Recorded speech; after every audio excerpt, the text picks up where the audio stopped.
আসসালামু আলাইকুম বন্ধুরা, কেমন আছেন সবাই? আশা করি সবাই ভালো আছেন। আলহামদুলিল্লাহ, আমি অনেক ভালো আছি। আপনি কার ভরসা নিয়ে ভাবছেন আপনার বন্ধু আপনাকে ধোকা দিবে না, আপনার কাছের লোক আপনাকে ধোকা দিবে না? যে জায়গায় আপনি আপনার ভাইয়ের সাথে একসাথে চলতে পারেন না, দুইজন আলাদা আলাদা সংসার করে খেতে হয়। যে জায়গায় আপনি আপনার বাবা মাকে ভাত দিতে পারেন না, সেই জায়গায় আপনি কার ভরসায় ভাবছেন আপনার পাশের লোক, আপনার বন্ধু, প্রিয় বন্ধু, তারা আপনাকে ধোকা দিবে না? আপনাকে ধোকা দেবে না তো ঘোড়ার ডিম। আপনি আপনার বাবা মার সাথে কি করেছেন?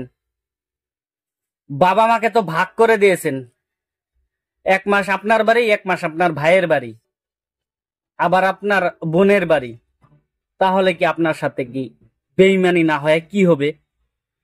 আপনি নিজেই তো একটা বেইমান। তাহলে আপনার সাথে কিভাবে ভাবছেন ইনসাফ হবে, ভালো ইনসাফ হবে?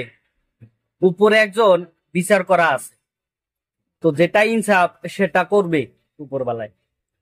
আপনি আপনার ভাই বোন বাবা মাকে ধোকা দেন, আর আপনি ভাবছেন আপনার সাথে শুধু ভালোই হবে।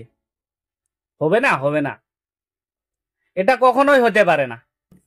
তো যাই হোক বন্ধুরা, সবাই হয়তো আমার সাথে একমত নাও হইতে পারেন, তবে একটু বাস্তব পরিবেশটা দেখে তারপর আর কি কমেন্টে বলবেন আমার কথাটা ঠিক না ভুল। যেটা আমি বাস্তব মানে আমার পরিবেশটাতে দেখতে পারি, সেটাই আপনাদেরকে বললাম। তো সবসময় ভালোটা আপনার সাথে হবে না, যখন আপনি ভালো করেন না তো অবশ্যই ভালো হবে না। শেষ পর্যন্ত ভিডিওটা দেখার জন্য আপনাকে অনেক ধন্যবাদ।